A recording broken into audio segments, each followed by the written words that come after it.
Welcome to the Dylan Experience. Today is episode 55, and I've got another special guest for you. But before we get to that, make sure you like, subscribe, follow, make sure you do whatever you need to do to stay in touch with the podcast.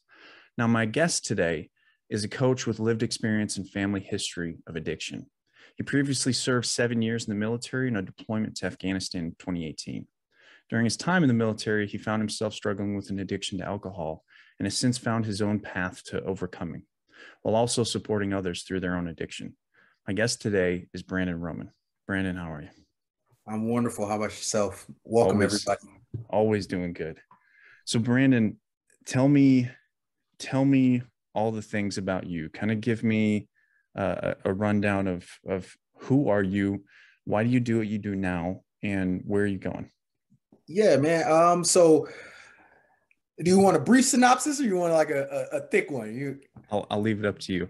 All right. So I'll kind of give you some quick hit points slash some deep information. But like you said, my name is Brandon. I go by my last name Roman because I served in the Army for 7.5 years.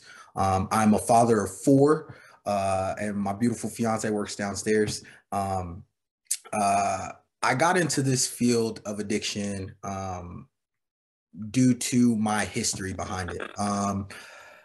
It started back when I was about 16 years old. My mom actually kicked me out of the house at that time because I was selling drugs and doing a whole bunch of things that I shouldn't have been doing, and drinking and smoking and partying. And that's kind of where it etched up a little, where a warning flag should have probably been raised. And then from there, I joined Job Corps, which is a trade school. A lot of people might know about it, but it's a trade school run by the government, and it kind of gives you a skill and gets your GED, your high school diploma or equivalent.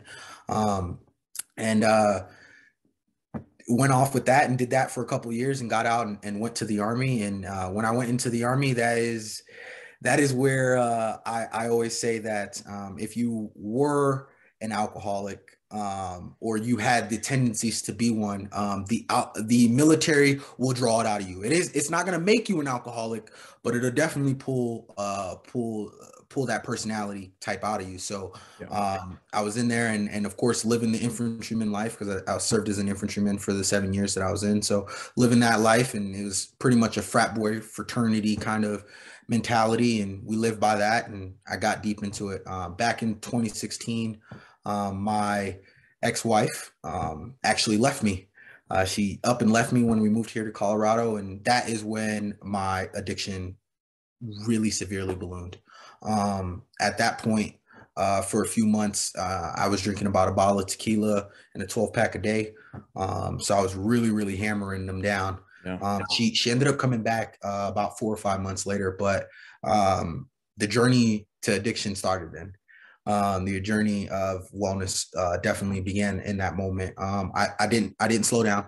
I deployed in 2018, and when I deployed and came back, I say there was a brief hiatus, right? Everybody, there's a good chance for you to get sober, but it wasn't. It was every day I counted down the day until I got home and could have a beer, and got home and continued down the same path. And it wasn't until 2019 of October 2019, I said that backwards, but October of 2019, that I said enough was enough, man. I had really, really embarrassed myself in front of a group of people, and I just really wasn't feeling connected like I was earlier in my life. So I really took that step away from alcohol and decided to get well. When I did decide to get well, a lot of things changed for me, and a lot of goals changed for me. Initially, I went to Colorado. I went to CSU Pueblo, played football here for a little while, and then I left because I got custody of my children over my ex-wife, and I really didn't have a path. I really didn't know what I wanted to do. My goal was to be a nurse and play football and hopefully make it to the NFL, all these great things, right? And I didn't really have a plan, but I just knew that I wanted to be sober while doing it. And my fiance, she actually found me this job. She messaged me one day. She said, "Hey, this job opportunity is here for you. It's awesome. It fits everything about you. Like this is you. This is your, like, this is your career. And I was hesitant. I was like, no, that's wait. No, nobody would love to hear my story. No one wants to listen to me talk for, sessions, and no one wants me to coach them about anything. Like, look at me, who would want, right? And needless to say, she pushed me and pushed me and pushed me, and I applied. I actually didn't get the job. I applied and didn't get the job. It wasn't until actually about 6 months later that Wendy, our CEO, actually messaged me and reached out to me and said, "Hey, I really enjoyed your interview, and I have an opportunity here, and you're the first person I could think of. Do you want the job?" And I immediately hopped on it, and it's been the best career path that I've ever taken. To be able to help people like myself, who were in a position like myself, get them to where I am today faster than I got here is always my goal. So I love it. I love the connections that I have with people. And it really, really helps me 360 back around to my own addiction and my own disease, and allows me to be in touch with my addiction, and stay on top of it. If I'm keeping other people accountable, I keep myself accountable. So I really love my job. I say it every day. I love that. I love your ability to kind of connect. I think what a really good, and if people have listened to this podcast before, I've talked about it before, what a really good piece of humanity is really playing a role here is, I think, interdependence, right? Is that you're stepping into this moment of, I'm helping keep people accountable, but really it's also them helping me keep myself accountable. And I think that's a really powerful place to be, is that when you can allow yourself to be interdependent on people, you can really go a lot farther than you can just being hyper independent, which, certainly can make you incredibly strong, but it can also do it can put you into some really tough binds. And I imagine that you being an infantryman, and I maybe this is a good question for you, how did that kind of play a role in all of this, and stepping into the infantry? What did the infantry teach you or coax out of you that kind of pushed this addiction to become so prevalent in your life? Manly, man. That is the best description I could give you for the infantry. Yeah. It's manly, man.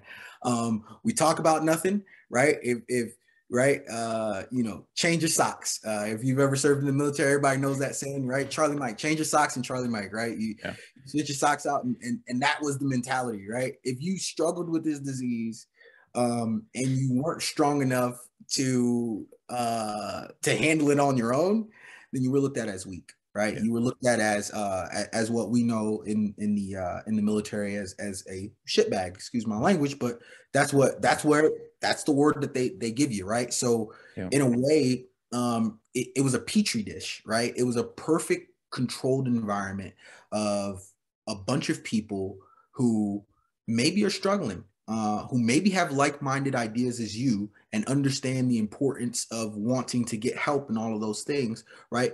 But it also had a looming identity over it that you were not supposed to reach out and get help. And if you were to reach out to get help, you might not have directly felt the discrimination, but you would have definitely psychologically felt it, right? You would have definitely noticed other people. You might have noticed other people getting promoted a little bit faster than you, or maybe you noticed that you're starting to get the crappier details and things like that other people weren't getting. And that mentality, on top of the addiction and not wanting to already share and open up about it, festered. It was a perfect petri dish to kind of to box you in and put you in that corner.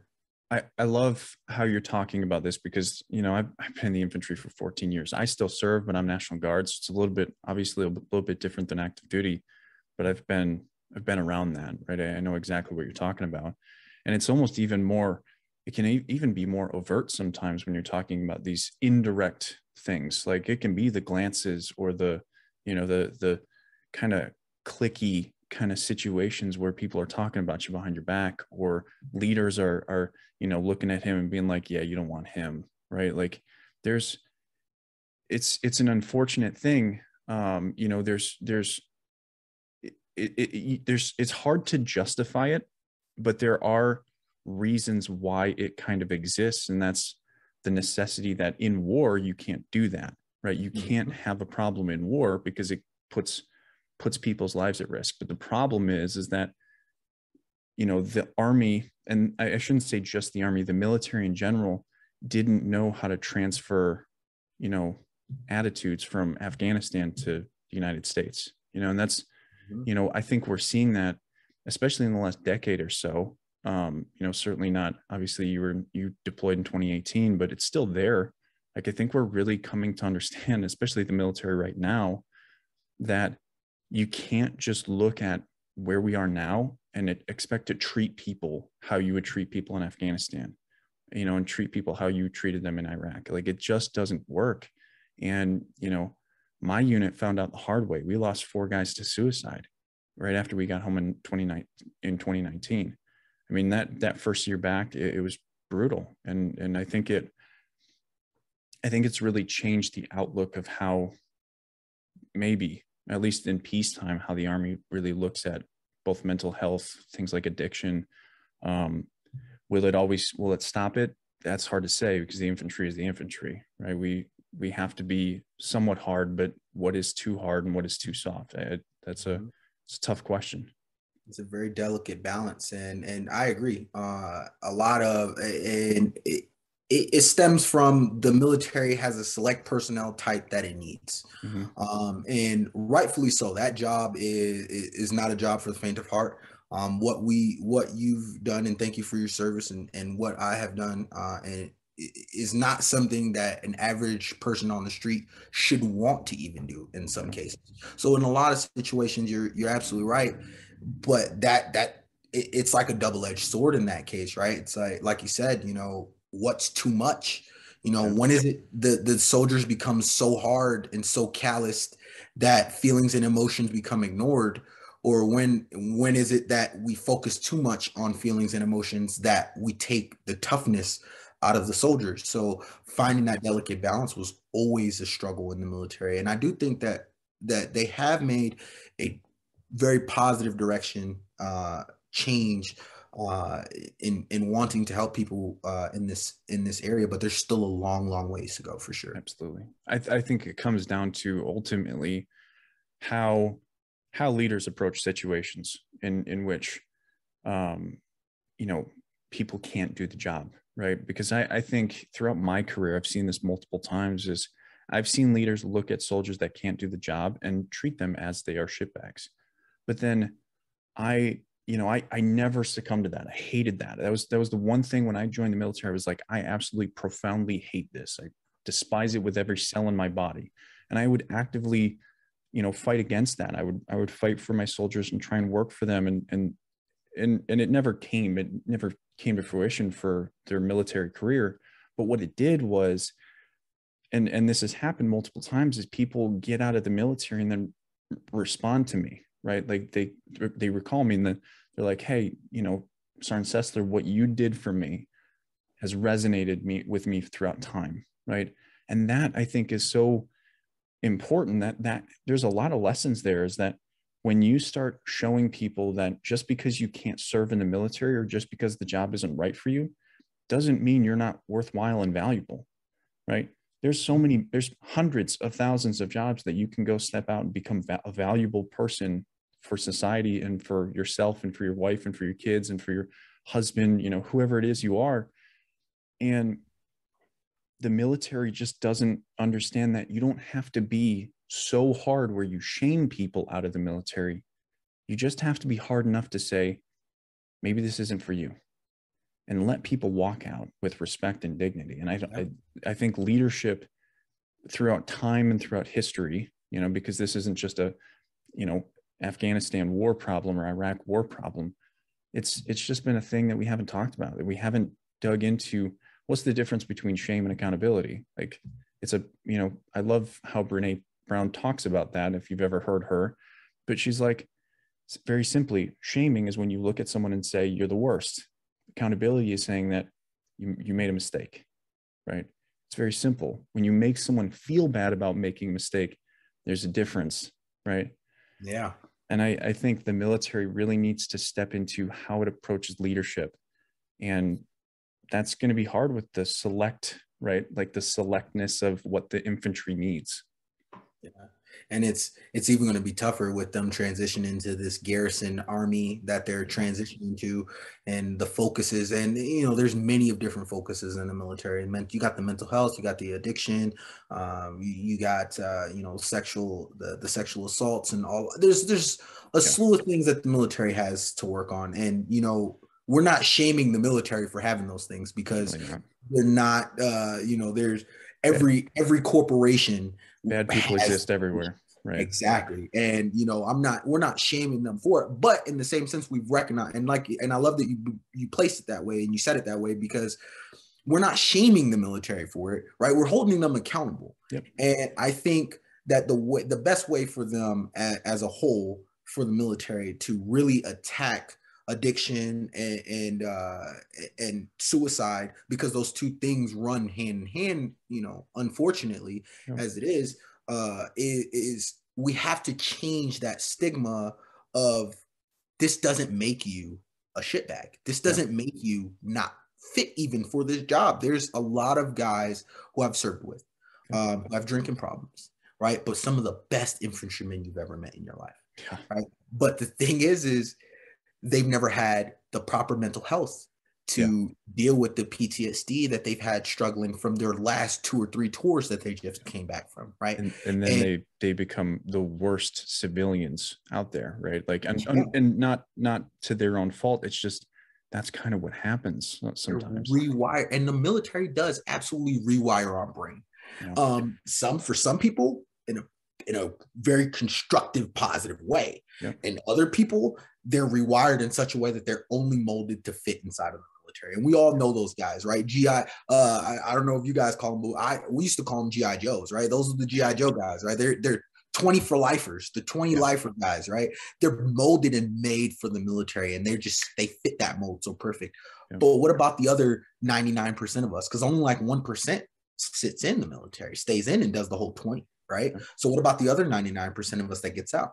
Well, the other 99% of us are stuck with the stigmas that we've already dealt with in the military. Right. So in that time that we served as an infantryman, and you might have been a terrific infantryman, you might have been the best one to ever walk this planet. But on top of that, you were also told or made to believe that getting help at mental health facilities was going to be detrimental to your career, which in some cases it can be, right? You're told that if you go to ASAP or whatever the new Army substance abuse program is, you're potentially, barred from reenlistment, right? You're told that if you take care of yourself, that there will be a repercussion. So then when these guys get out of the military, and you have all these resources where all these civilians, because the civilian world is a little bit different, where they're like, there's so many resources, you got to utilize them all. Why aren't you? And you got Joe Schmo, who just served 3 years in the military. He made it to an E-force, served a tour or two, right? He gets out of the military. He goes and he wants to, go be a mechanic, but now he's missing those people skills, because he's never learned to decompress. He's never learned to talk to someone with respect, or, understand that, the military hierarchy isn't all in the same, and the civilian world, and all these things. And on top of that, he has mental health issues that he was also told to never go and seek. And, at one point in time, us as veterans and the United States of America as a country needs to acknowledge that our service members are doing something that 99% of us don't want to do. And because they're doing something that 99% of us don't want to do, not only do they need this help, and it should be required for them to get this help, but they should also be encouraged to get this help. And there isn't the encouragement. And that's the thing that's really, really missing, that I feel. There's not enough people saying, hey, man, there's not enough big leaders. And we need big guys to say, hey, man, it's cool. Go to behavioral health, man. Go talk to them. Hey, man, it's good. go to ASAP, man. I understand this sucks. Hey, I got it. You know, you're struggling with an opioid addiction because, you know, whatever the case may be. Let me not kick you out of the military and shoo you to the side of the road and say, hey, let me send you to this program. Let me send you to this counselor. Let me see what we can do to help mitigate this issue and deal with this addiction, and not shoo you off and ship you out because that is a repercussion of your action in the military. So we have to do a better job of acknowledging and encouraging. Brandon, I am so happy that you chose to step into this role and step into this position, even though you were like, I don't know if this is right for me, because the way you speak is so eloquent. It's so direct. It's so forward. It's so important. Like, I mean, you're so good at this. And I'm so glad. I hope you see that within yourself, because it's profound, right? You just exposed like this incredibly complicated system very simply and very forthright, very, you know, easy to understand. Like, it is complicated, but there's a lot of ways that we can overcome it and can work through it. And you gave us a very simple plan of, this is what you need to do, this is what you can do. I just think I'm so glad that you are you and you do what you do right now, because it shows how passionate you are, and also how knowledgeable you are. Right. I really do appreciate it. Those kind words really do seat well with me. Thank you. They better, because you need to keep doing what you're doing, because we need people like you to do this. But there's so many questions I have for you. I think it's just so remarkable what you do.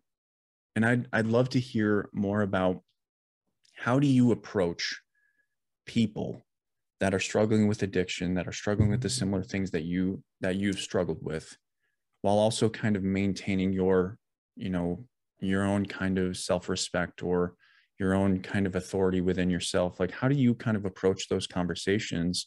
How do you make it relatable to people, but also be, you're not kind of making them your therapist kind of thing. Like, how do you kind of do that? How do you approach that conversation? Well, a simple technique that I call coaching to a mirror.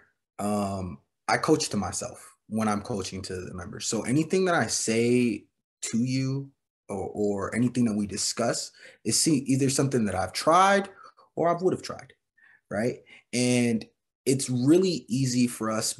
And Face It Together makes it really simple for us coaches, because we have an excellent first impression teams, who are the guys who come in and they pair you up with specific members, and they do an amazing job of pairing us with members who have similar situations, right? Mm-hmm. So and because of that, we have a lot of relation already, and it makes it really easy for me to coach into that mirror and tell, there's nothing that I wouldn't do, or that I would say to you that I wouldn't do, right? And it makes it really easy for me to hold myself accountable, because as I'm telling you these things, as we're talking and we're discussing life goals, right? Maybe your wellness plan, and you want to cut back on smoking weed, right? I'll use that because I'm in Colorado, right? That's a big one here, right? Let's say you want to cut back on smoking weed, right? And you want to be recreational with it, right? Okay. Well, what does that look like for you? What do you want out of this? Okay. So you want to cut back on it, but how much? What are you capable of? Be honest with yourself. And what does that look like? What does honesty for you look like? What does self-awareness look like for you? Have you ever been self-aware? How aware of your addiction are you? How comfortable are you inside of these things? And all of these questions are questions that I actively ask myself throughout the day, right? When those moments happen where I have a craving, because they still happen almost 3 years later, there's still moments where I'm like, dang, man, a beer would be dope right now, right? It is beer tastes good, man. I'm not going to sit here and act like it doesn't. And I'm not going to act like, that I didn't enjoy drinking, right? But it was the active negative consequences that I didn't enjoy thinking, right? So asking them those questions, hey, man, what do you actively not enjoy about your addiction, right? Is it weighing you? Is there more weight on the consequences of your disease than than what you're getting positively out of your disease, right? Because when we drink, you're having a good time, you get to laugh, you get the joke, right? But it's not fun. The hangover sucks, right? You're late for work the next day, you lose your keys. All of those things are the negative things. But what happens when we get into these addictions is we focus only on, the positive things, the great things that we're getting out of it, because that's what we want to focus on. So we asked him, man, what aren't you getting from your addiction that you want to get? Right? You're smoking too much weed, but what is it affecting? Is it affecting your finances? Is it affecting your mental health? Is it affecting your relationship? Let's focus on those things. And that's where we kind of get that balance is we're not just saying, here's your addiction, here's your disease, we're going to make you stop using that and you're going to go on with your life. No, it's here's your addiction. What does your addiction affect? Where can I move it, or where in your life can I improve it to make you ultimately get that better decision to say, yeah, man, weed is great, but I'd rather be awake I'd rather not eat all the cereal in my house, right? I'd rather all of those things, right? So yeah, that's what makes it so easy for me to not get so consumed in what they're doing, is because it's simply just their life. We ask them what they want in their life, and I'm going to facilitate you getting to where you want to be faster than I got to where I wanted to be, because I didn't have the help that you have now. So that's always our goal, is to try and get you to get to that point where you're comfortable enough to use or not use, but it won't make a difference in your life. That's where I want you to be. I think it's really powerful that you emphasize their own action and their own choice rather than, the support that you give. Right. I think it's really a profound place to sit with someone that's struggling with something and saying, generally helping them understand, like, this is not my choice to make. It's yours, right? That you have responsibility for where you go from here. You're able to, I'm here to support you, but I can't do it for you, kind of thing. I think that's I just think that's a really powerful tool to use, and to help people understand that, to really take that responsibility. But, for you to relinquish that responsibility, because when we step into this field of helping people help themselves, you want them to do the work because, you see the potential in people, as do I. And we're really good at that. But it's really hard to take the step back and say, I see the potential, but I can't force them. Right. And I think any person that has the ability to do that, I think, is a really powerful human being. The ability to kind of relinquish the consequences of people's actions to themselves, and to respect that, and to also understand that though it is dangerous in some way to us, it is more important for these people to fail, essentially, at times, to recognize their own way to where we are. If that's how we look at it, but their own way to their own success, because their success might look different than ours. And I love that, because when we get into these situations where we have members who are truly in a very, very dark place in their life, right, and they're at what a lot of people would consider rock bottom, and I use air quotes for rock bottom because I hate that word, but right, they're at rock bottom, or so people think, and you're viewing their situations, and you're viewing their moment in life, and it's really easy for us to say, dude, look at how bad things are, just stop, right? Just, hey, like, look, all of these things are going so wrong in your life, dude. All you have to do is leave this addiction alone, right? And that's what's so hard, is to see these are the things that are actively wrong, right? My job isn't to point those things out to you. My job is to help guide you to finding out if those things are wrong for you, right? Because like you said, my perspective on your life and your perspective on your life, two different things. I could think having $20 in my bank account is broke. You could think having $20 in your bank account is a meal. Yeah. Right? Two different perspectives, two different ways of viewing life, but ultimately $20 is $20, right? So we have to find that level balanced ground where we get them to see, hey man, $20 is $20, okay? But at the same time, understand that $20 is still rich to them. It may not be rich to you, but it's rich to them. And that's what's important is connecting that door, connecting that bridge, that this is rich to you, so it needs to be rich to me. This is important to you, so it needs to be important to me. You know, harm reduction is a very, very hard thing for a lot of people to do. Yeah. And a lot of people don't even realize they've done harm reduction for themselves, right? The college students that all go and they're alcoholics when they're in college, and then you get out of college and you cut back, and now you drink a beer every once in a while and you're good. You harm reduced, right?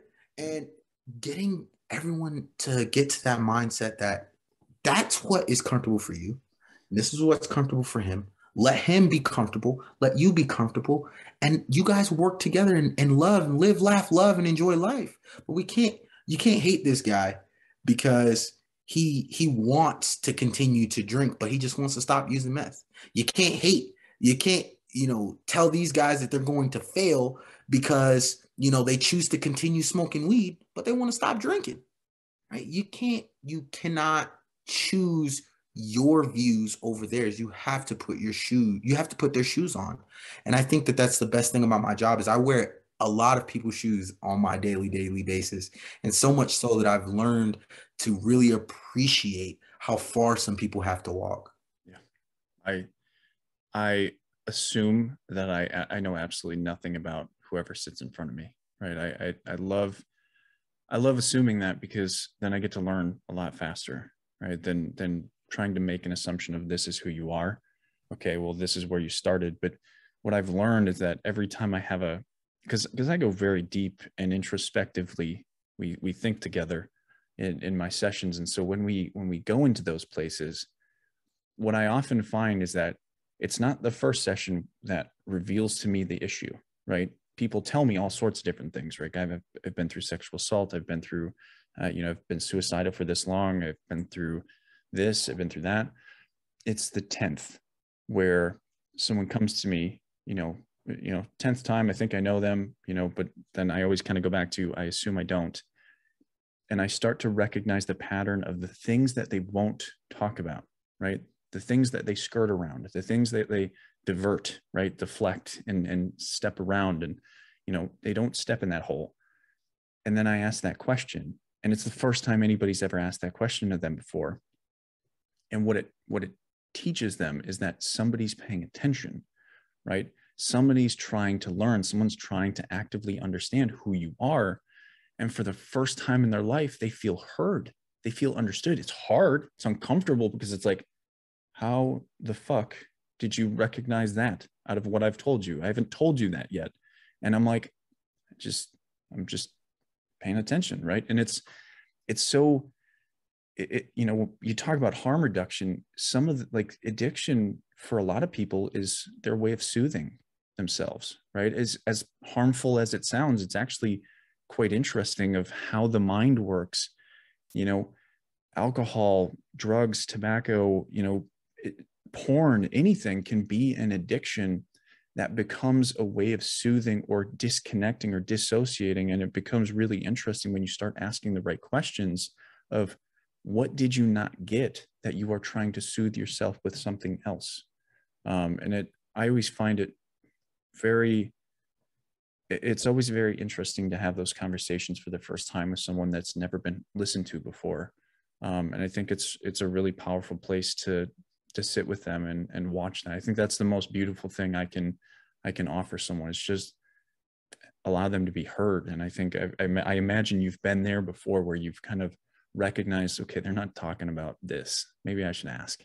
And you ask the question, and it's like, wow, like I never thought about that before. I never thought about how I don't talk about this before.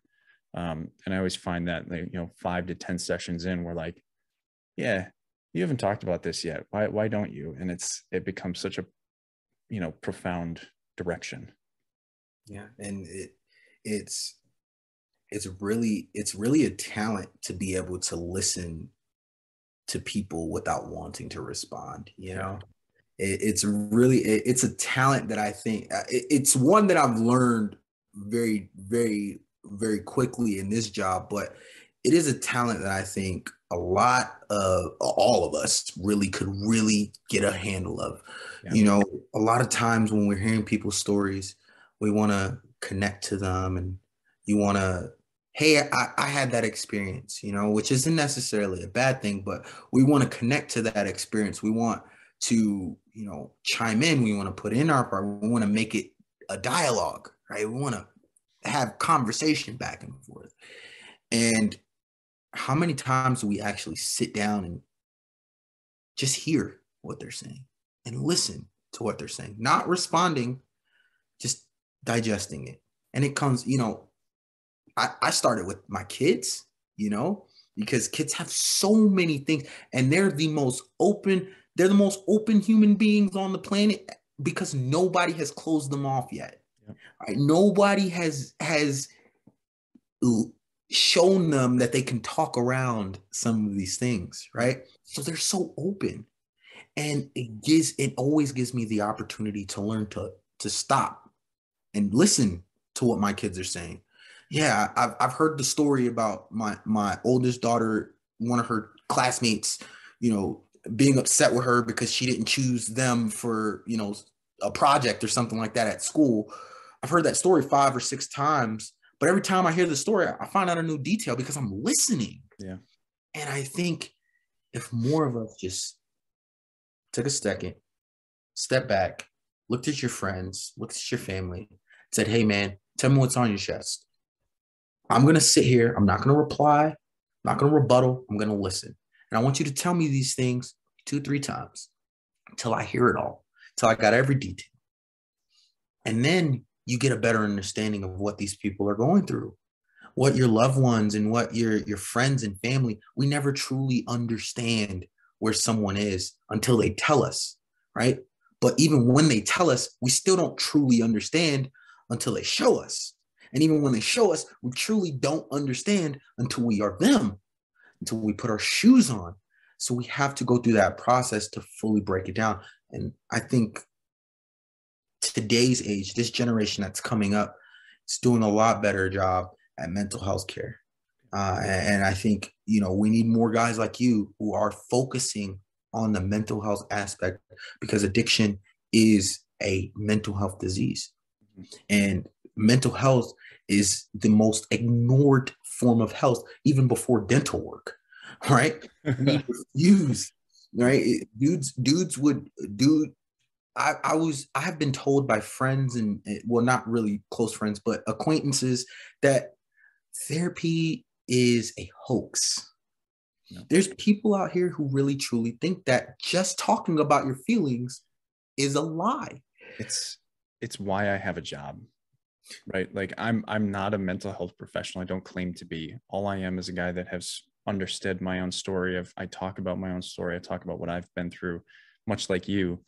And I have, you know, almost 580 some thousand followers now at this point on TikTok, because I talk about that stuff. And what it's taught people, or what's taught me, is that there are a lot of people out there that are unwilling to go to therapy. They're unwilling to go to mental health professionals because of either there's a stigma there's discontent, there's outright trauma, right? Where mental health professionals have actively, you know, engaged them in wrongdoing. And so there's people that need help, that desire help, that might think therapy is a hoax and want to talk to someone that doesn't have that certification or whatever. And they find me, right? And they find that maybe I'm a bridge to that kind of stepping stool of, here's the mental health system. Well, here's a mental health coach, right? And, you know, no certifications. And I still abide by my own set of rules, right? I have to approach this I have to approach it from a very professional standpoint. I can't just be some Joe Schmo having a discussion. I have to be very remarkably careful. And I know that like in my profession, this coaching, this life coaching kind of abundance that has kind of happened in the last 10 years, that's not always the case, right? Just because you call yourself a mental health coach or a life coach doesn't mean you're good, right? And doesn't mean you're able to handle the things that, you know, people give us. And it's a really interesting kind of situation and scenario to be in, but I think it's a really important place to bolster, right? Because there are people out there actively right now that look at this and say, therapy's a joke, therapy's a hoax, therapy's a failure, you know, for me. Therapy was traumatizing to me, and they won't go back. They'll never go back. And that means there's people that are left without help. And so I really think that there needs to be a conversation between us, the people that are trying to help people that don't have the certifications, that don't necessarily, maybe it would benefit us, but maybe it's not worthwhile because the client is what matters. The customer is what tells you what's right and wrong, right? And so I think there really needs to be a bigger conversation from the mental health professionals and the system itself that looks down and says, we need to integrate you somehow, right? There needs to be something that we do for you and with you, because we don't have people that are connecting with us.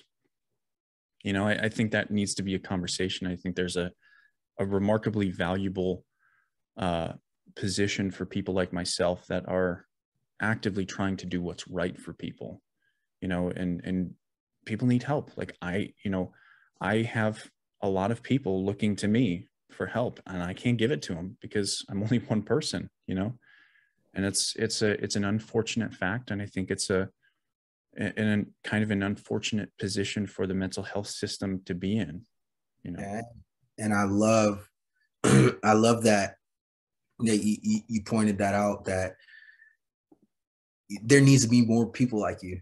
There needs to be more availability for these treatments, right? And when you hear therapy, when you hear clinicians, when you hear clinical work, when you hear anything doctor related, you think, right? So on top of money, right? On top of money, on top of fear, on top of stigmas, on top of lies, on top, all of those things, these are all the subtle barriers, right? And the thing is, in this field, in mental health, in addiction field, in trauma field, in all these fields, you don't need any barriers in front of you. If you have a barrier, even if it's a small one, they will use that barrier as if it's as if it's Mount Everest, and they will never hurdle over it.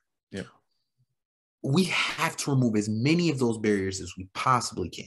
Yep. And one of the barriers that you're removing by doing that is creating that peer availability, that I am not them, right? I'm a regular guy who just so happens to have an experience similar to yours, who has knowledge and wisdom for an experience that you are currently going through, and I'm here to help you.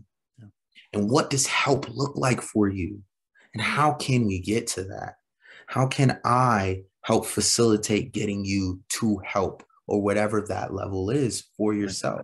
And there needs to be more guys like you. There needs to be more NCOs in the military like you. There needs to be more leadership in the world like you, because we need more friends and family, and less clinicians, less doctors, less experts on these things.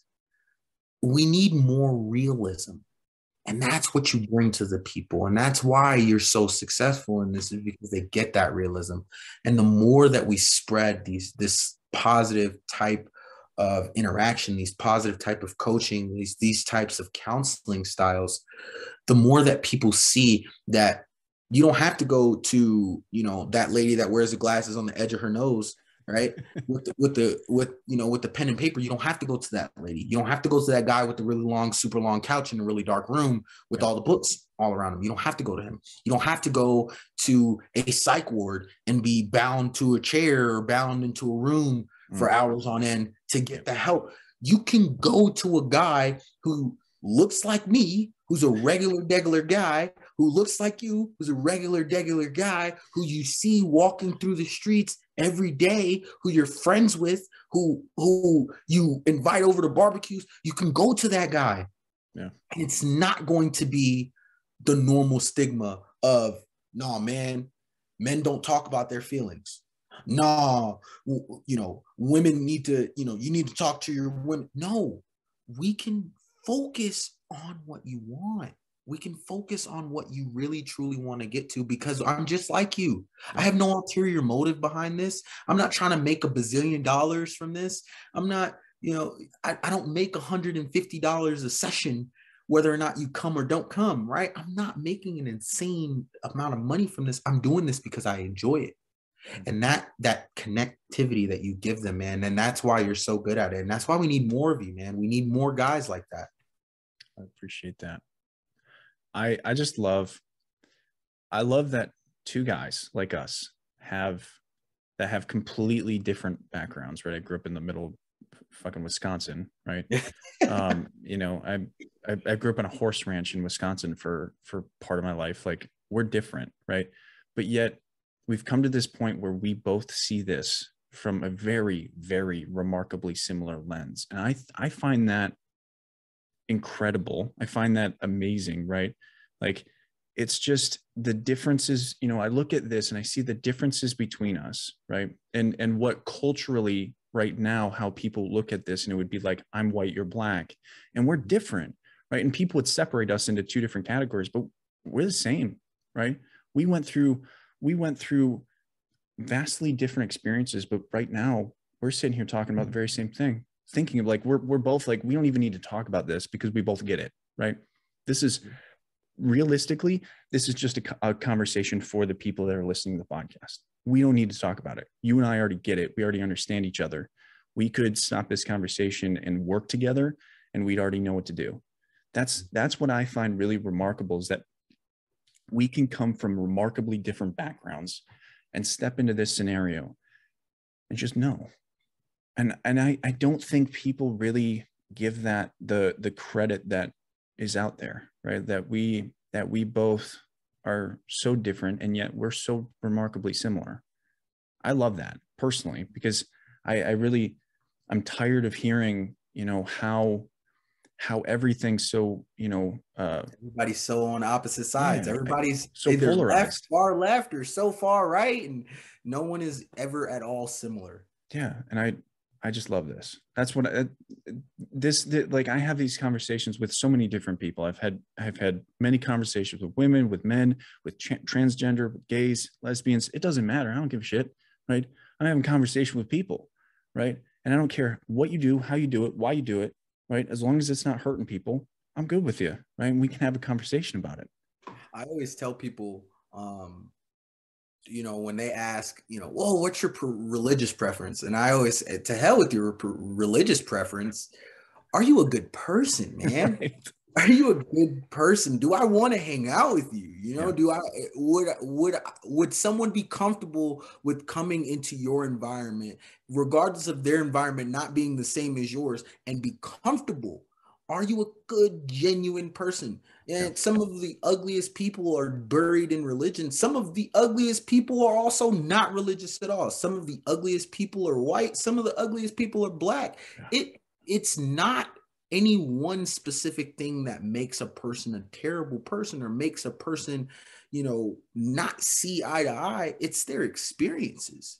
And I think the more that we see that, I spend all day talking to different types of people, right? I have members from all levels of the spectrum. I have members who are struggling with homelessness, all the way to members who are running Fortune 500 companies. Wow. Right? And in between all of those things, they have so many similarities. And they're and the coaching styles, the way we talk to each other, the way we communicate, it hasn't changed. The way I talk to this guy and this guy has not changed, because our experiences are quite similar. Yeah. The only thing that changed your experience and your experience is one guy had a different opportunity that another guy did not have yet. That's the only difference. That's the only thing that separates human beings, is the opportunities we were presented and whether or not we were able to utilize it. But that doesn't make you a better or worse person, Right. because opportunities aren't necessarily earned all the time. They're not always given. Sometimes they're blessed.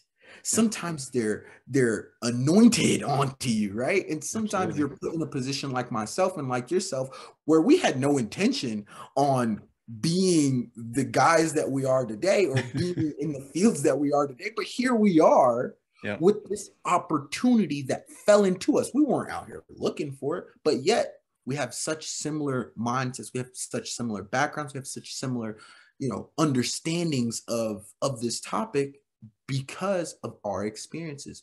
And we've allowed ourselves to acknowledge that you were born in a ranch. I'm from the Bronx, New York, man. I'm from a jungle city, We different.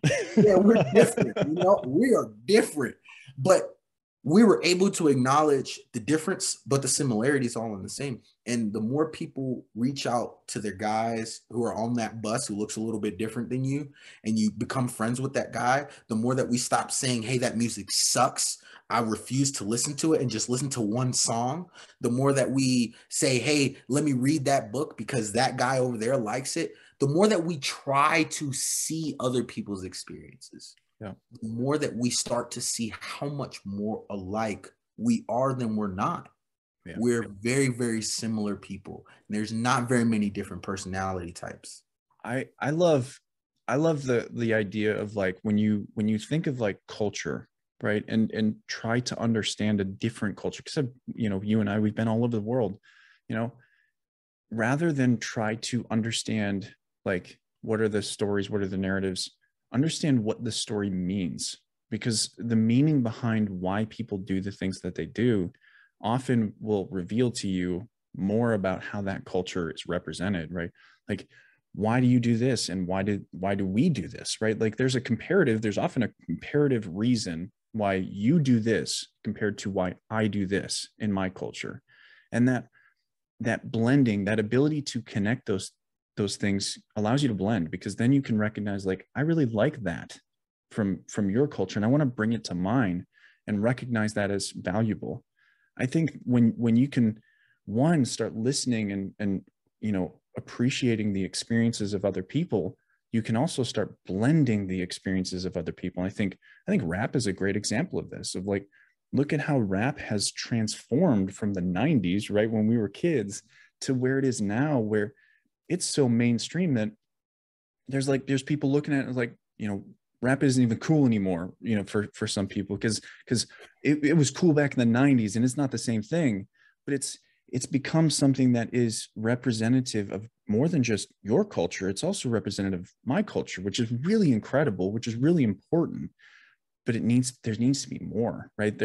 I'm not saying that rap is a bad representation of your culture, but there are better representations of your culture that kind of I would imagine, bring us together, right? Mm-hmm. There needs to be more bridges. Absolutely. There needs to be more connection. Before I joined the military, and this is one thing that I loved about the military, is the personalities and persons that I've learned and moved around. I grew up in New York City, which is probably one of the most diverse cities, if not the most diverse city in America.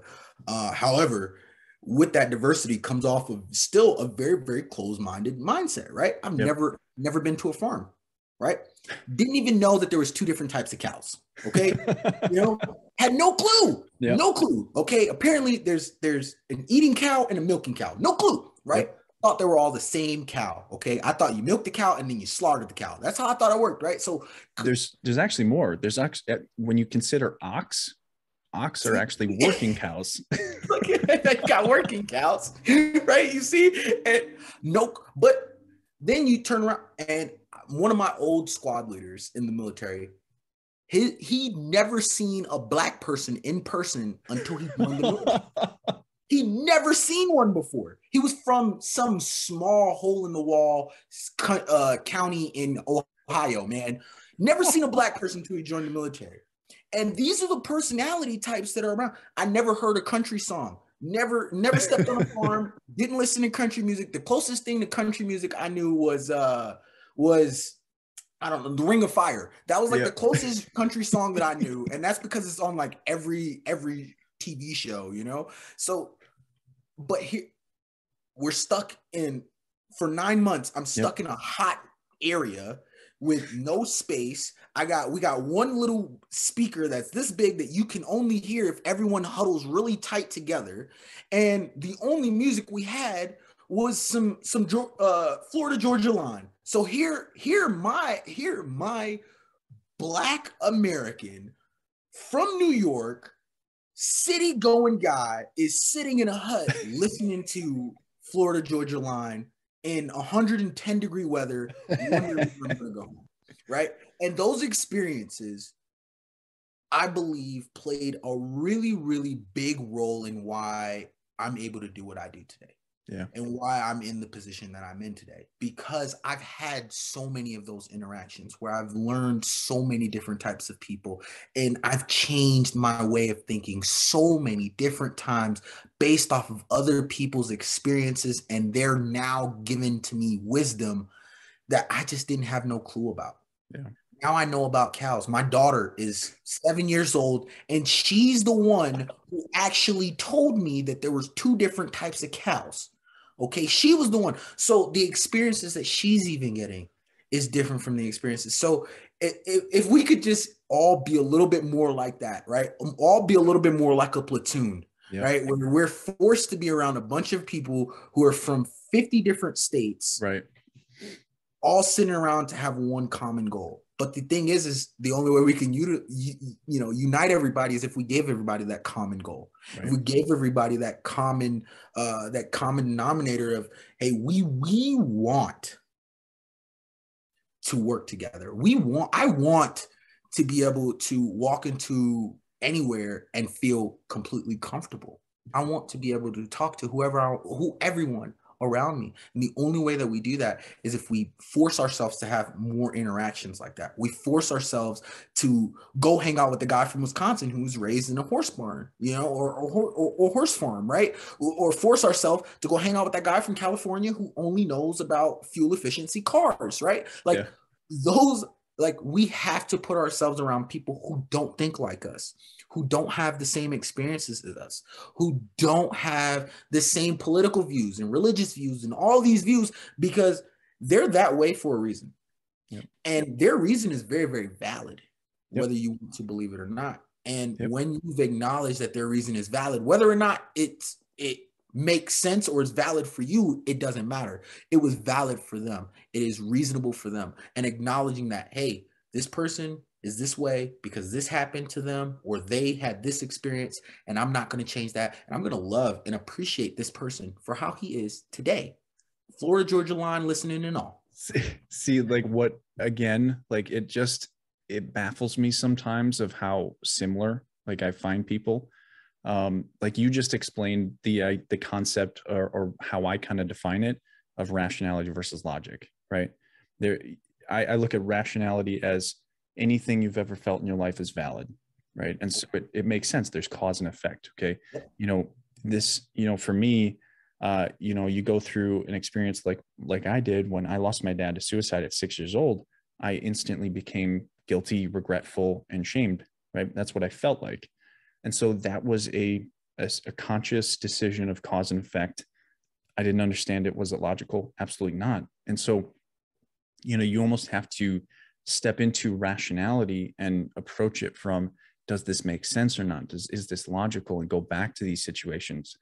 And I just love, again, it still baffles me that you can walk in here and have the exact same understanding, whether you have a different word or different approach to it, it's the same thing, right? Where we just had this, again, completely different lives, but you just shared a completely 100% right on the money perspective as what I share from completely different, time zones and different regions and different, places of origins.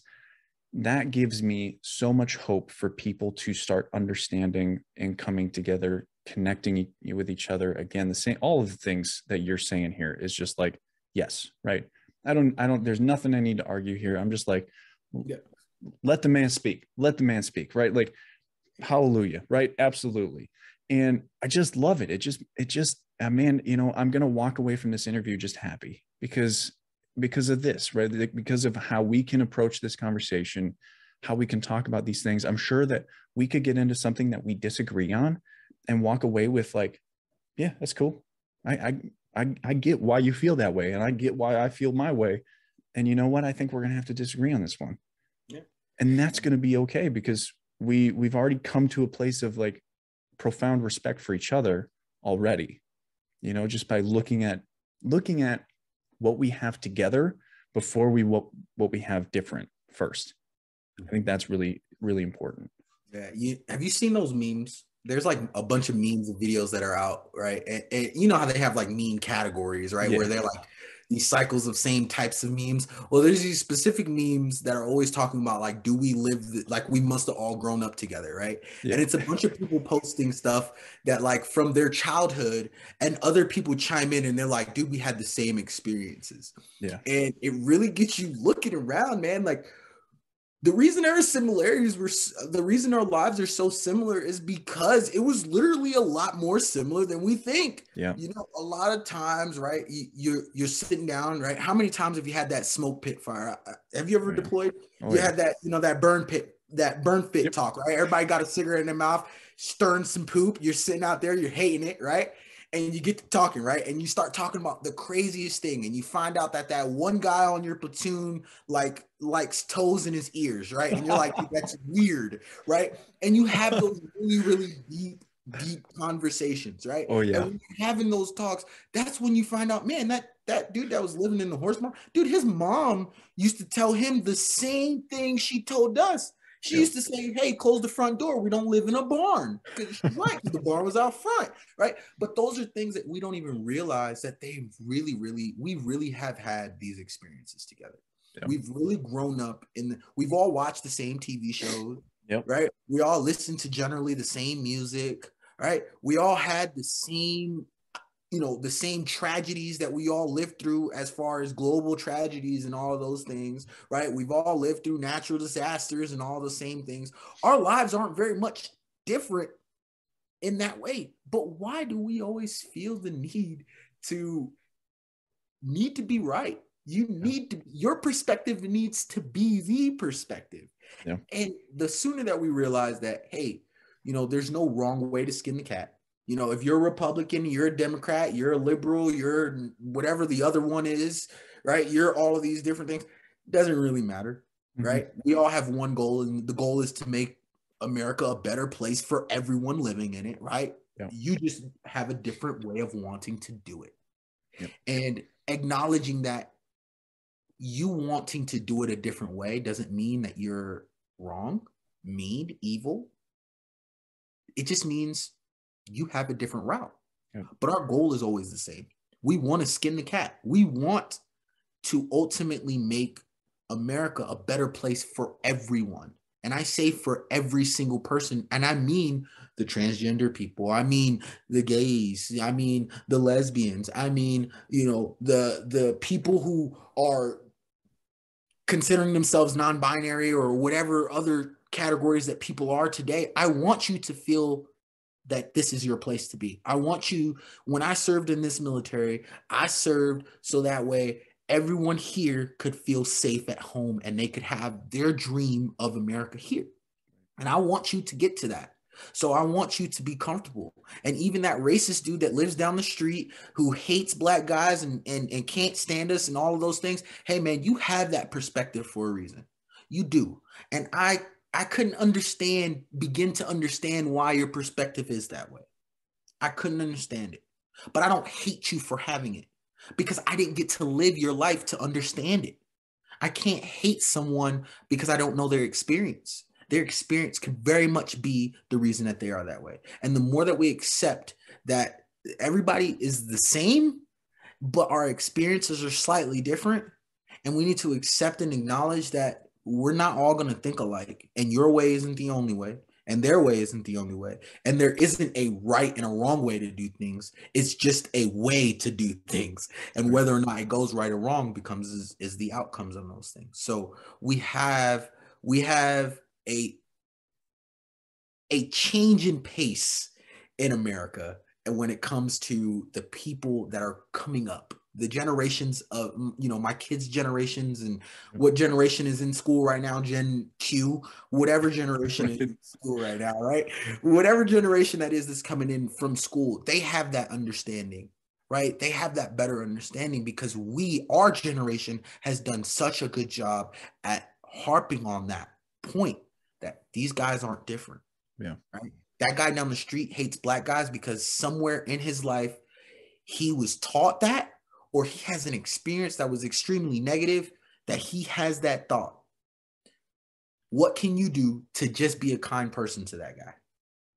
What can you do to not feed into that hatred? Can I ask you a question? Yeah, with absolutely. with that in mind? Yeah. Because I have so much respect for how you're approaching this conversation, because I can't imagine that's easy, right? I can't imagine that growing up the way that you grew up and stepping into the military, obviously the military kind of helped, bring this to this point, but how did you approach that? Because racism is, very different than anything I've had to experience, right? As a white man, I recognize that. I appreciate that in many ways. And so how have you had to, what were the challenges that you had to face getting to this perspective that you're so in some ways forgiving, and I assume you're not forgetting, right? Yeah. I think it's more of I respect and empathize with the fact that you are absolutely ignorant. But how did you get there? How did you get to that point? I had to get past the anger of it. Obviously it wasn't too long that there was some civil unrest here in America. And I'm not going to sit here and act like, there isn't moments that I'm unrested too. Yeah. There needs to be justice in a lot of different things. And like we've talked about, just like in the military, America is not perfect and has things that it needs to work on, but that does not mean that we're, criticizing it. That means that we're just trying to make it better. Right. And, the best thing for me was to acknowledge the things that I can't change. I cannot change it. I can't change your views. I can't walk into a KKK meeting and change those guys' views. I can't. No matter how hard I try, I would not be successful at all. At all. Simply based off of my experiences and their experiences, they will never, ever mix. They will never, ever mix. We will never see eye to eye in that way, right? So what do I do now? I could be mad. I could be upset. I could hate you. I could hate every white person that walks by and assume that they're all a KKK member. But then what does that make me? A KKK member, right? It doesn't make me much better. So what can I do for myself? What can I do to make sure that my inner peace is met? I got to find something to empathize with. I have to find something to connect myself to this person. I have to find something that links us as human beings, not as Americans, just as human beings, because we can't link as Americans because you don't appreciate me or acknowledge me as one, or whatever the case may be, or we don't see eye to eye as one. So we can't connect there. We can't connect emotionally because we don't see eye to eye, right? We can't connect spiritually and all those things. So we have to be able to connect in one area, and that's human beings, man. And I acknowledge that you're a human being and you have your own experiences. And as much as it pisses me off that we still have states that have sundown towns, and as much as it pisses me off that we still have people who are teaching this level of hatred to their children and passing this ideology on, the much as I hate it, I can't personally do anything about it. But I know what I can do. I can teach my kids to love that guy who's down the street who hates you. You're going to love that guy who's down the street who hates you because it hurts you nothing to love him back. Hurts you nothing. It hurts so much more to find hatred and anger and bitterness in your soul. So that's how I was, and I've always been this way, but I'm also very, very open about race. I am a very, very avid person about speaking on it. We're not going to, don't pussyfoot around it, right? Don't go into the meeting, right? And you know, right? There was a joke, right? One of my friends made a joke, and he said, "I'm the token black guy for my organization," right? And I would never ever feel that way. I love my job. I am the only black person at my job, but that's okay, right? And that doesn't bother me. My job has a very accepting culture, not just with race, with all of the things. So it definitely fit in here. But he said, "Hey, you're the token black guy," and I looked at him and I said, "Well, that would imply that they needed a token. Why would they need one? In today's society, why would we need one? Why do you think that we would need a token black guy?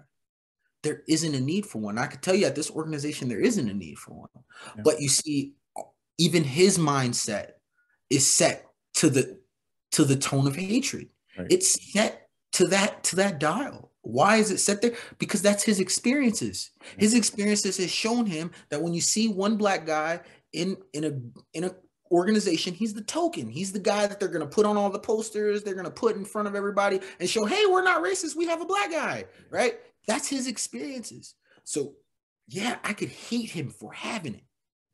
I can hate him. I could be upset with him for saying that about this organization that is so awesome and has done so many awesome things for so many great people. And I have nothing negative ever to say about it. But his mind immediately went to negativity. So how do we change that?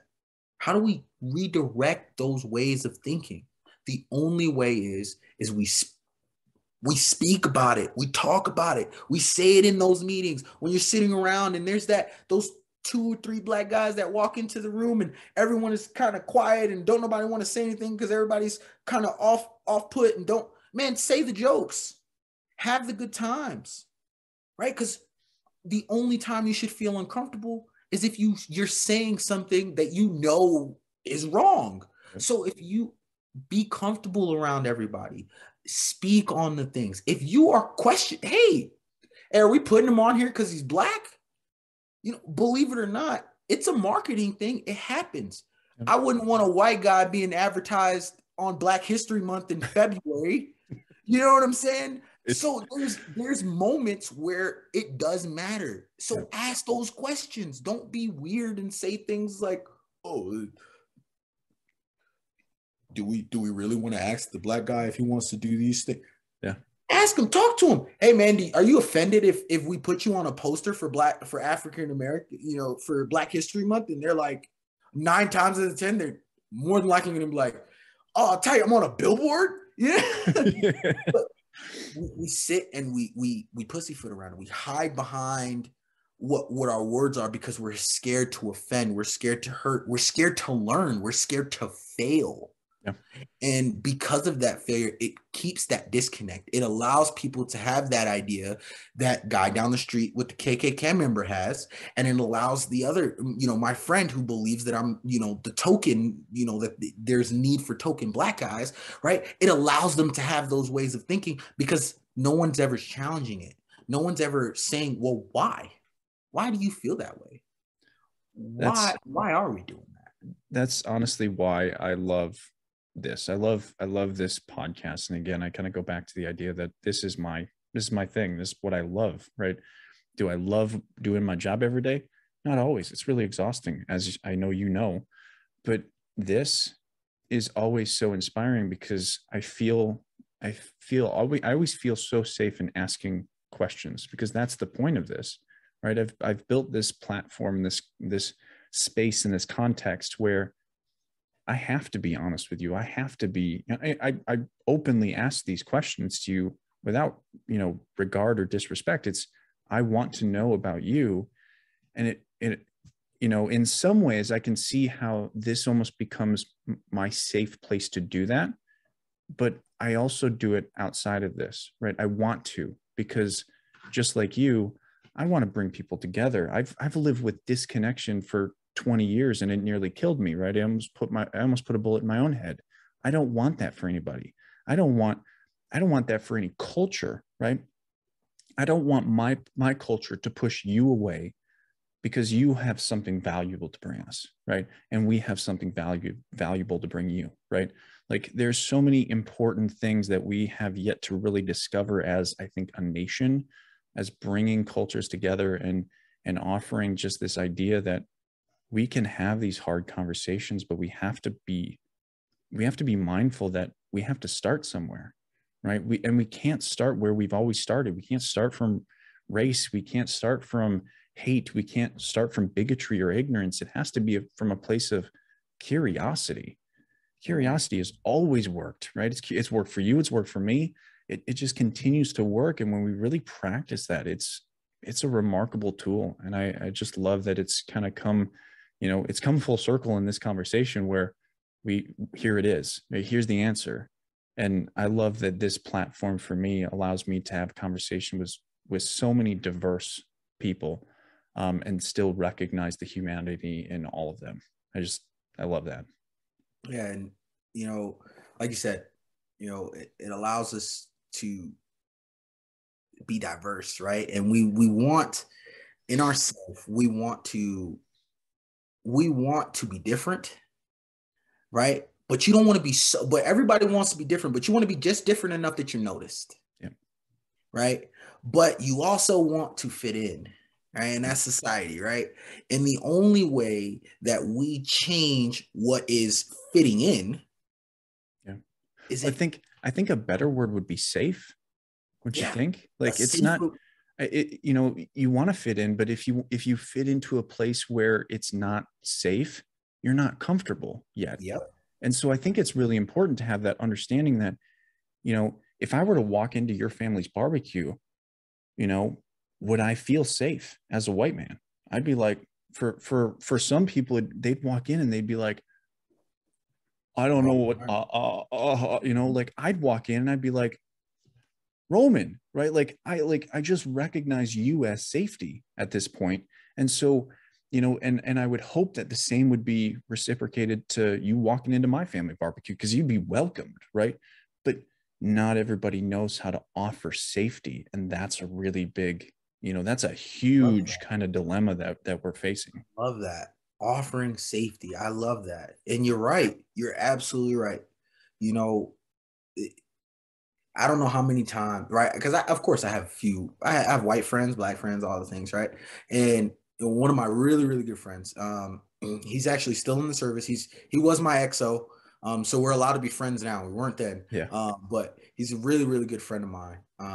And white dude from Mississippi, man. Pale as snow, man. I'm telling you, this dude, but no accent like he's from Mississippi. But man, like you would never even think that we would be those like we would be friends, right? Yeah. Just polar opposite points. And the thing that brought us together was our curiosity. You're from Mississippi, man? I don't hear an accent. He has no accent, right? No Mississippi accent at all. No, he sounds like the average of Midwestern American. Interesting. Right? Like that accent, like his accent is pretty flat. No real, Southern, right? Yeah, no drawl to it. Thank you. And he's from Mississippi, right? He plays basketball. He played basketball.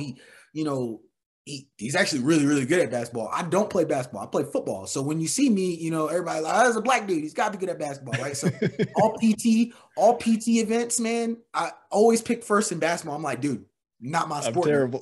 It's not my sport, dude. I mean, I'm athletic, but this is not my sport. Like, I'll probably dunk the ball once or twice, but I'm gonna get like 5 or 6 travels. You know what I mean? But like, the thing that brought us together, the thing that made us friends was, like you said, was that curiosity. And the thing that stretched our friendship and really solidified it was the offering of that safety. Was me inviting him into my culture, into my environment. I invite him over to a barbecue with a bunch of my other friends who are not white. And he's in there, and he was very comfortable in it because, like you said, I offered him that safety. And it was the same thing in reverse when I was in a very densely whitely populated moment with him.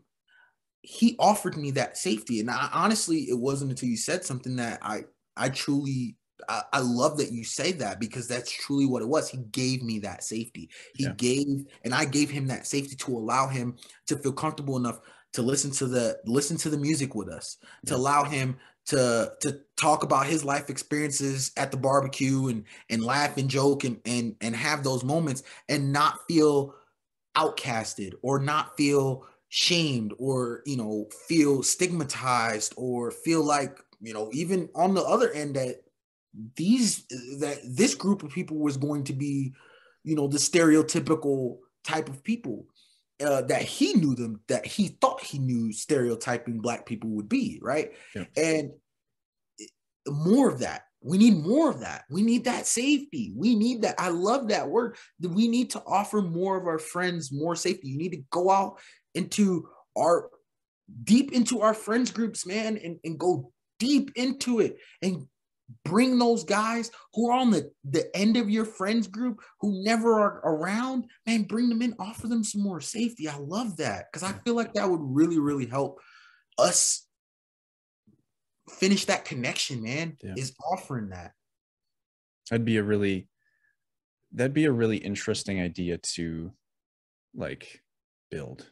I feel like someday if someone can kind of, and it probably exists already, I just don't even know it, but I feel like having that ability to just connect diverse groups of people, say like, hey, a bunch of white people are having a barbecue, let's bring one of everything, right? And just come see what we do and then reverse it, right? And just like have this group of put a building here and we have this group event where we bring people together. I just think that would be really interesting.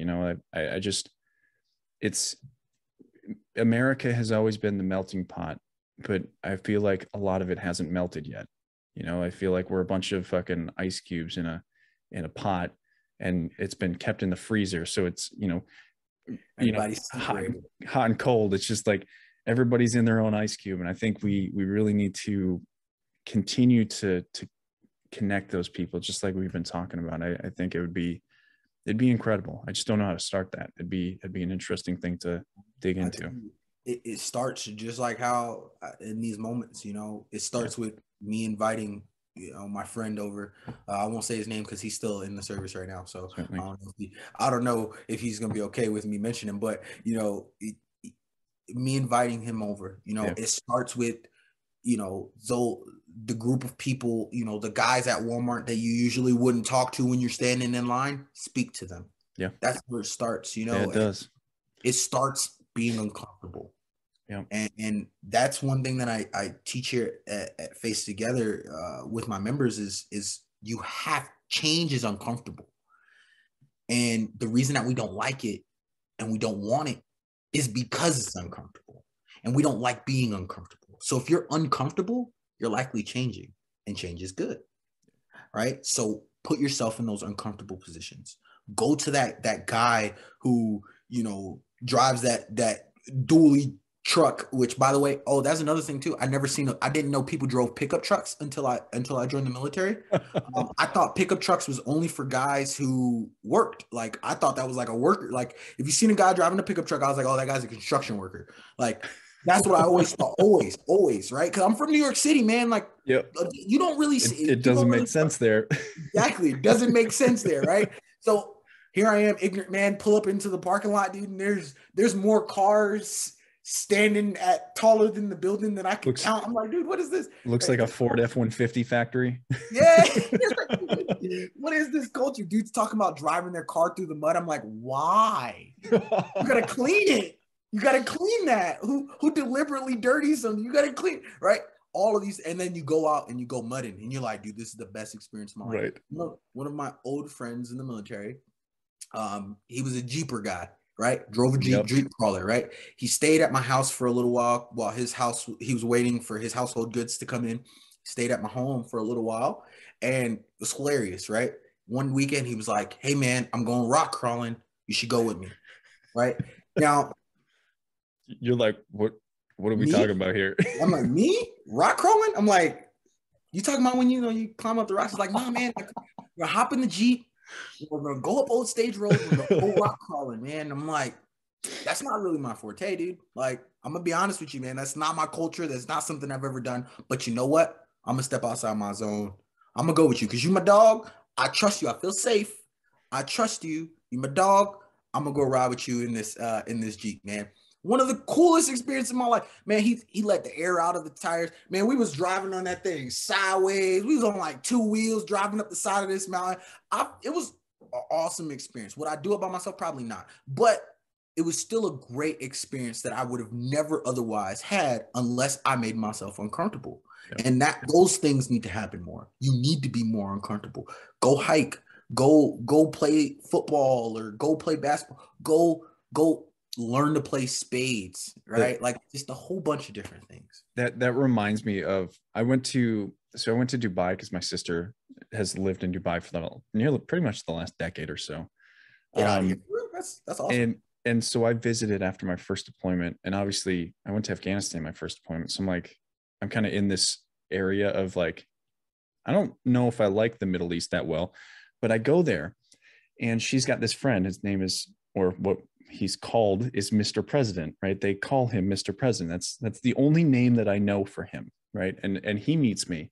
The first time he meets me, he takes me out to his Lamborghini Aventador and tells me to get in. And I'm like, I'm like, I still have PTSD. I'm still like, okay, am I going to get kidnapped here? I don't know. But I get in. He takes me to this, this shop, right? Takes me to this random shop in the middle of Dubai, of like not the normal touristy Dubai. He takes me to a place that's, kind of a hole in the wall, and he buys me the whole garb, the whole Middle Eastern garb. And he's like, put it on. And I put it on. I had my beard because I was out of my deployment for like 3 or 4 months. So I had a decent beard. He gave me some sunglasses. I put the whole headdress on, the whole thing. It cost like a couple $100. He bought this for me, put me in the Lambo and took me back to Dubai Mall. And he walked around Dubai Mall with me, and everybody's just looking at me and just like kind of, snickering and laughing. And I'm just like, this is so interesting. This is so weird. But it was one of the coolest experiences because he was just like, I want to show you this. And then he took me out to a dinner where, very not touristy either. Right. He took me to places in Dubai I never would have saw. And he took me there. He showed me like all of this incredible culture that Dubai has, but just isn't there to be kind of open for everybody to see. And it was just an incredible experience. And I'm, through this whole time, I'm like, there's some things here like that are really triggering to me, because I'm like, there's some buildings here that look a lot like what I dealt with in Afghanistan. And I'm like, like I'm working through this stuff actively as I'm dealing with it. But it was one of those experiences that I'll always look back on and be like, that was awesome. Right. And if I have the opportunity to have, in here in Wisconsin, I've seen a few of the Afghans that were brought back over because they stayed at Fort McCoy for a little bit, and have now since dispersed. But if I ever get the opportunity to bring one of them into kind of my world and show them, the beauty of my home, or at least what I think it is, I would be honored because of that experience, because it just gave me this, I'll always look at that. I still have it. I still have the whole dress, the whole, the whole head garb. I have it all. And it's just remarkable, Is it comfortable? I've always wanted. Oh, man, yeah. I look at them wearing those things. I'm like, man, that thing looks so comfortable. Yeah, I got a man dress, man. It's great. It's so comfortable, man. It looks so freaking comfortable. Yeah, it's light. I love those moments, man. And honestly, I look for those kinds of moments where you get that flash of changing culture. Yeah. But it's so hard to find them because we're so conditioned to kind of stay within our bubbles, stay within that culture, right? And had he not asked us, to put this stuff on, we probably wouldn't have made that experience, right? Yeah. But sometimes we have these experiences that are right there, man. And when you have those types of moments, man, they live with you forever, dude. And I love it. I love those types of things. I very, very vaguely in my memory, I remember when I was a kid, I had a Asian friend, and we went to a school field trip somewhere, can't remember, but we were riding back, and his mom had packed him lunch, right? And I don't know if you've ever seen like those Asian lunch boxes, but they're so organized. Yeah. Right? And I remember it was my first time of actually having real dumplings. Yeah. The real thing. And that was like one of my childhood experiences was that, you know, it's very vague in my memory. I really, really wish that there was more to that memory.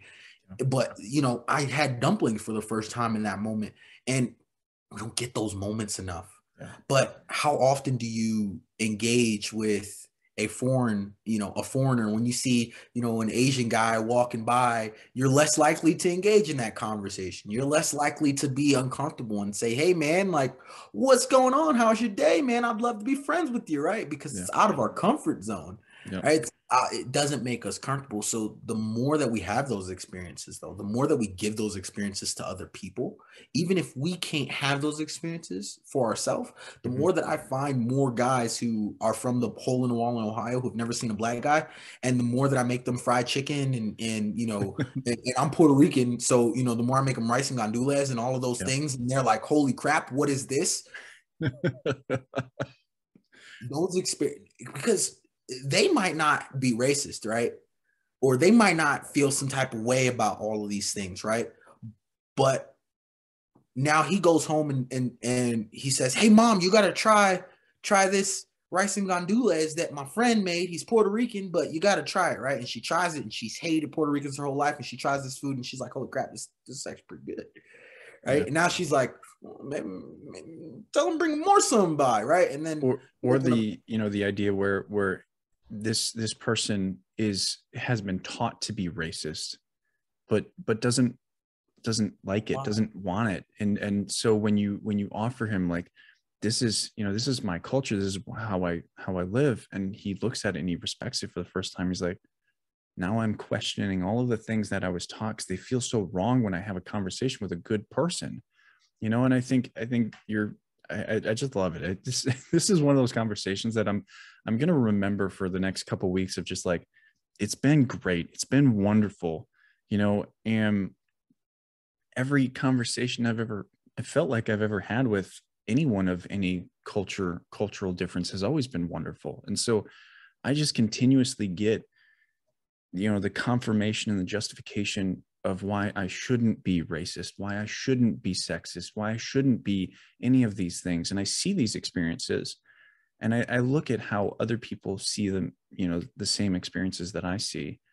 And I'm like, I get it. I understand that, but I'm not going to feel that way. Right. I refuse to, right. I feel very much in the same way that you do. And maybe it's easier for me than it is for you, because I don't have that kind of, you know, that what is that? Like that indirect racism that has kind of been pervasive now for Black people compared to us. Like, we have privilege in some regard. And so maybe it's harder for you, but I certainly am going to stay to that ideal of, I'm going to look at people regardless of how they see me. I'm going to respect them because they're humans. And I love how you've brought that up and how you've shared that.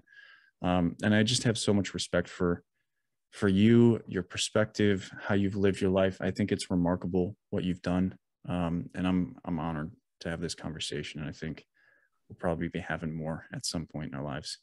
Well, I appreciate that. And you know, it's awesome.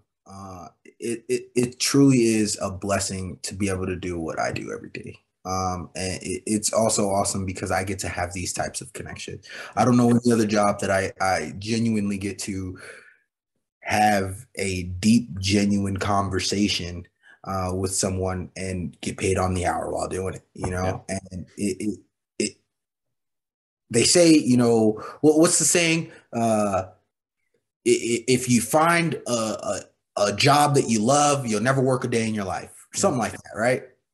That I live by that right now. And, it's awesome that you get these experiences because, we get to these moments where it might not be you that was the racist, but it might be your sister, your uncle, your brother, your cousin, whoever, your deep relative or whatever the case may be. And you've maybe never even had the opportunity or the wisdom or understanding or knowledge to fight back the ideology, right? Yeah. But now here you are, you've been hanging out with me for a few weeks and you've realized that, why have I been hating these guys? I've been taught to hate these people for no reason. And now not only that, but now you go home and you change someone else's ideology. You go home and you say, hey, but listen, check this out though. I actually talked to a guy who's a really good guy and he this, and this, and this is different. So maybe you should be different. And yeah, it's not going to affect everybody, but it's going to affect that one guy. And then that one guy reaches out to another person. And before you know it, we shrink that size of the people who are ignorant. We shrink that size, even if it's one person at a time, even if we're only taking from the outside of the ring and we're not focusing on the middle, even if we're only grabbing a straggler or two, the more that we grab, the more people that we bring in and show them, hey man, my food tastes good, right? I laugh just like you, right? I bleed just like you. I like all the same things that you like. The only difference between me and you is our history. It's the only difference. But moving forward, I like you, man. You're a good guy, and I want to continue having these conversations. So let's continue these conversations and let me spread what you've taught me on and let you spread what you've taught me on. And I love it. I just absolutely love it. And this conversation has been wholeheartedly one of the best podcasts ever. Awesome. I love hearing that. That's always good. Well, let's close it out and give you an opportunity to answer the question. And again, I go back to what we started with and I talked to you a little bit beforehand. You've given so many profound answers to this question that I'm just amazed at whatever you bring to me and bring to this question. It's always going to be good, but you've had so many profound and wise messages that it'll be hard to top some of the stuff you've said. So good luck. I'll try. But if there was one message you could leave the world, Brandon, what would it be? Fail as often as you possibly can. There's no lessons learned in your success. If you've ever played a sport in your life and had to go back and rewatch film, you've never watched the plays that you scored on. You always watch the things that you need to improve. And failure is the only place that we can find improvement at. And in order for us as a nation and us as a people and us as an individual to grow and better yourself, whatever that looks like for you, you have to want to fail. As long as you continue to fail and you fail often and fail forward, you will always reach your goal. But do not stop at the failure. Continue. Success only takes but one try. It only takes but one. Beautiful. Absolutely beautiful. I take back all of my whatever I said. That was it. That was perfect. Well, Brandon, if people did want to connect with you, what's the best way to connect with you?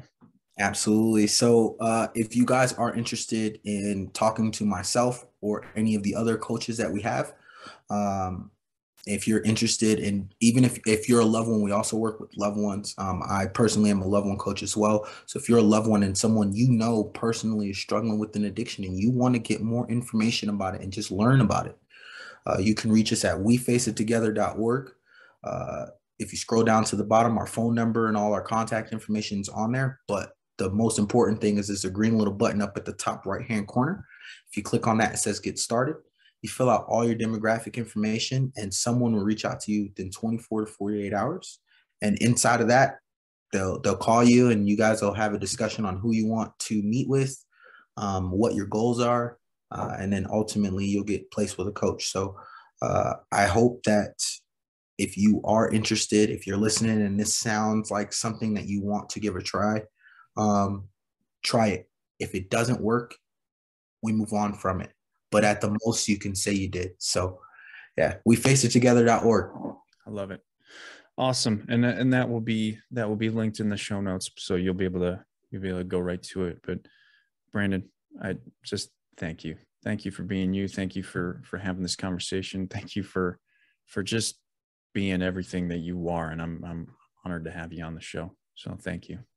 Thank you for having me. And please do not hesitate to ask me back. Absolutely. I plan on it. But if you've been following the show for as long as we've been on, which has been it's been a minute, but it's been a good minute. Make sure you reconnect with us. Leave me a comment if you're watching this on YouTube and tell me what you think. And we'll catch you next time on the Dylan Experience.